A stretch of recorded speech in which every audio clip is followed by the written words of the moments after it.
What's going on, Gavin Squad? Here with another reaction video for you today. So, we're going to be checking out some Ben tonight, man. Ben Shapiro.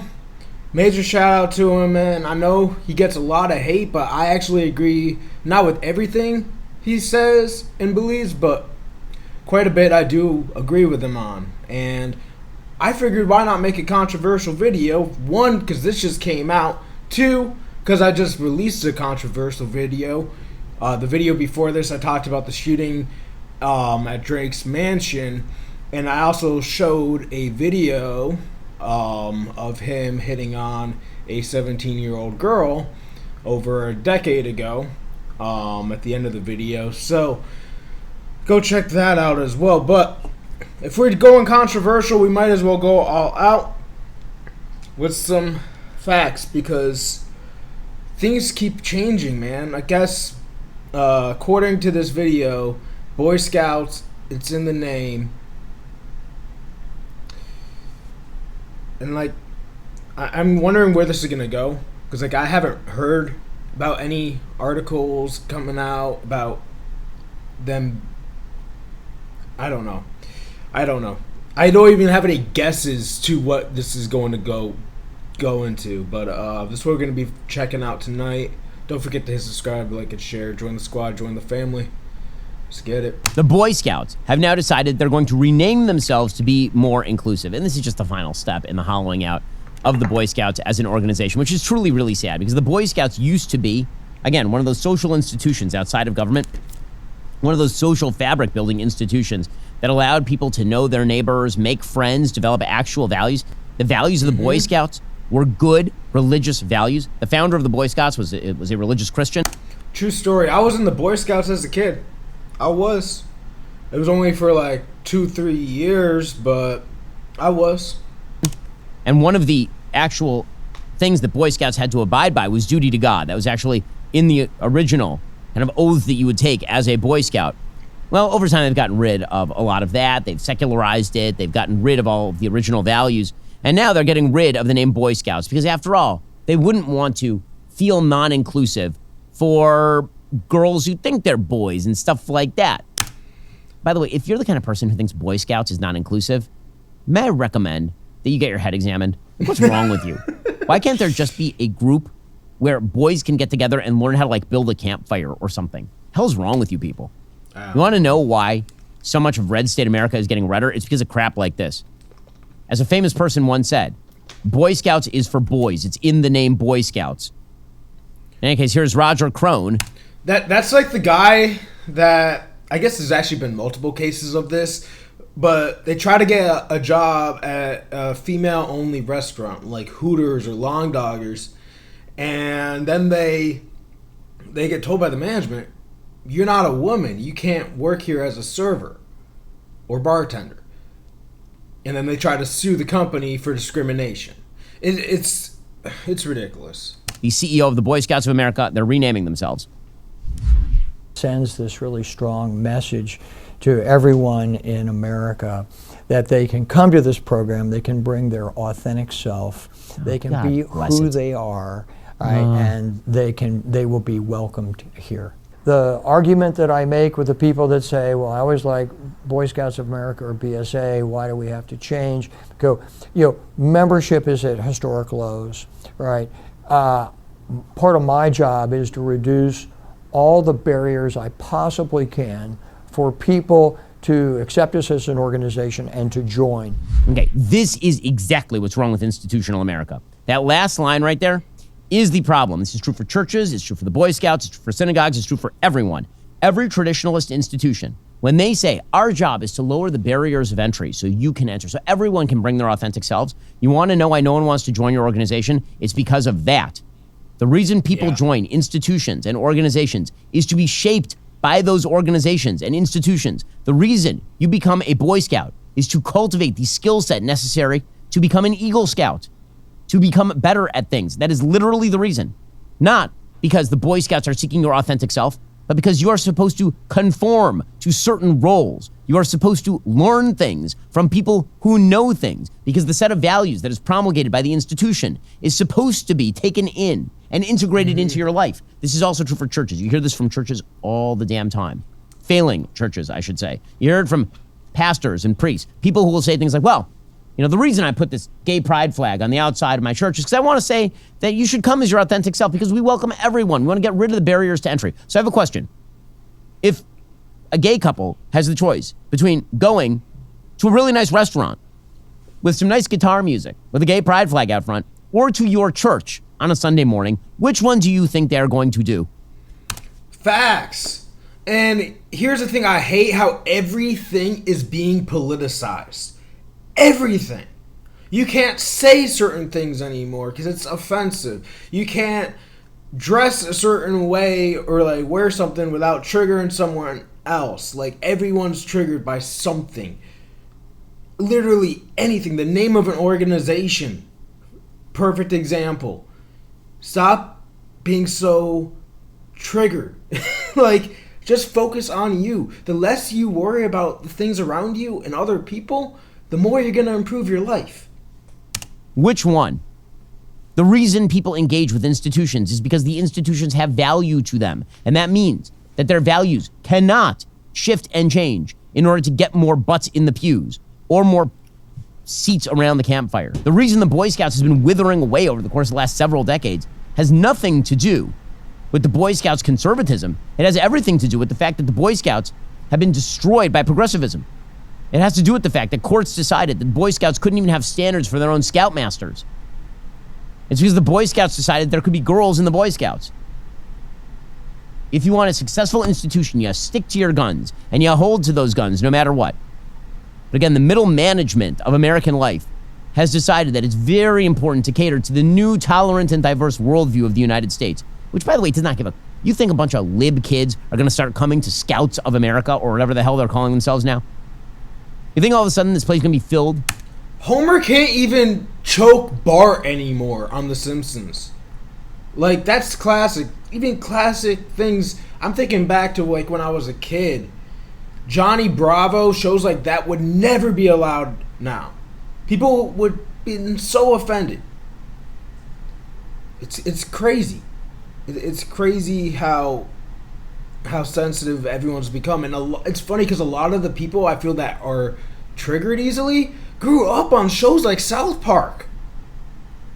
By San Francisco trans kids? That's not the next step here. The next step is that the organization just doesn't exist. Just another pathetic attempt to empty out traditional historic American institutions. That's what that is. And then you wonder why there's a backlash in the form of things like Trump. Because when people feel so panicked about institutions being destroyed, they go to the great destroyer himself, who threatens to just break every piece of china in the china shop. That's how you end up with all of this stuff. By the way, the great purveyors of diversity, equity, and inclusion, very often it is they who are the most racist, of course, because wokeness itself is racist. Wokeness itself is the argument that race ought to be predominant over the individual. And so many of its purveyors happen to think in incredibly racist ways. That famous meme from comedian Ryan Long of the woke and the racist guy sharing spaces and ideas, right? That's true. So here is Kathy Hochul, a devotee of the woke cult, explaining that the big problem for black people in America is they don't know the word computer. Don't worry, she's not a racist. She's just saying something super kind of racist. Young black kids growing up in the Bronx who don't even know what the word computer is. They don't know. They don't know these things.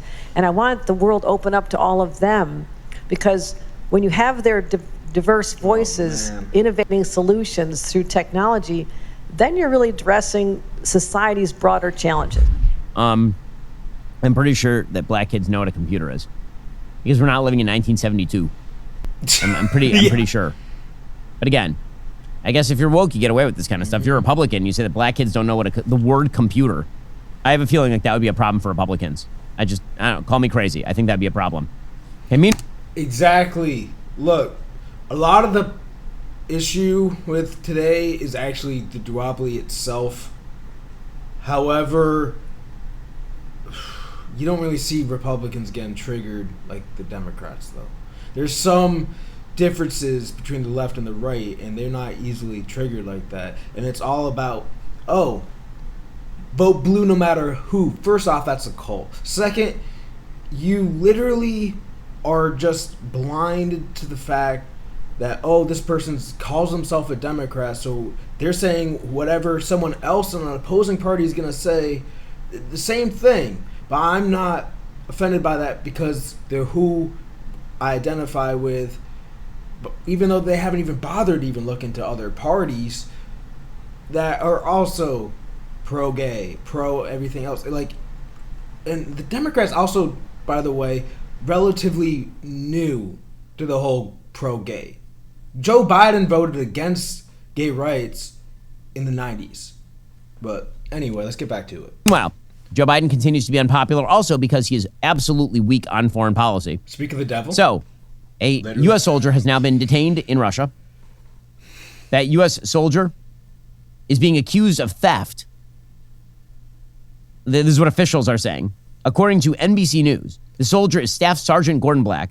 He'd been stationed in South Korea and traveled to Russia on his own, not on official business, according to 4 U.S. officials. By the way, bad move. Always bad move. Whether you are a U.S. soldier or whether you are Brittany Griner, going to Russia, not generally a wise move. He had finished his deployment. He was heading back to the United States when he made a side trip to Vladivostok, Russia, to visit a woman with whom he was romantically involved, according to officials. Apparently, he traveled there without permission from his superiors. The soldier is accused of stealing from a woman, the official said, and they just arrested him. He has been apprehended on charges of criminal misconduct.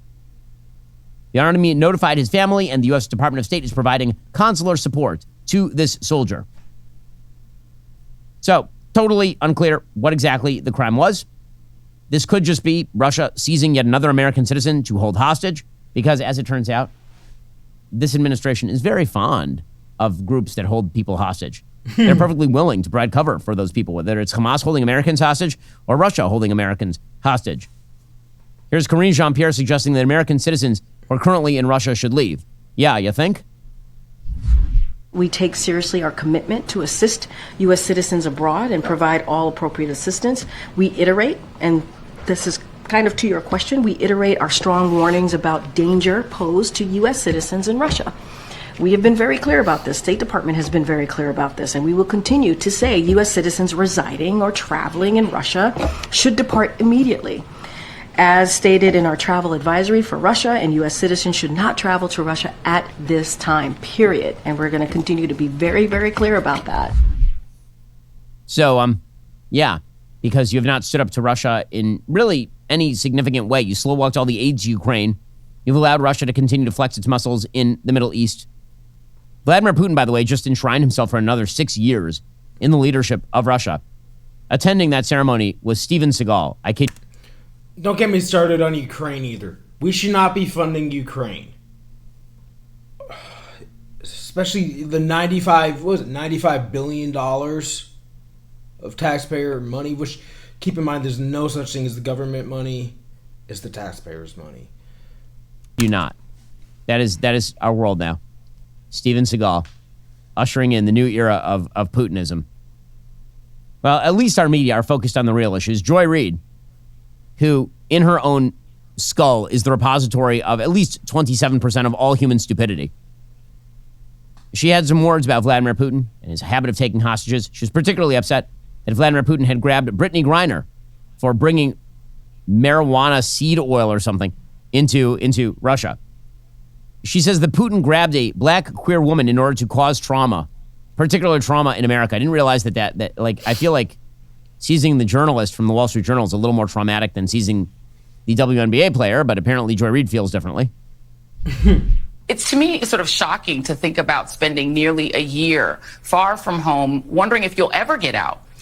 Because she was sentenced to 9 years, 9.5 years incarceration for what in this country would amount to nothing, and for something that wasn't even deliberate. But I think the Putin regime understood that they had not just a black celebrity, a black queer celebrity, somebody who could be used internally as a pawn, somebody who they could sort of internally mock and hold hostage from the United States, knowing the trauma that it would cause back home.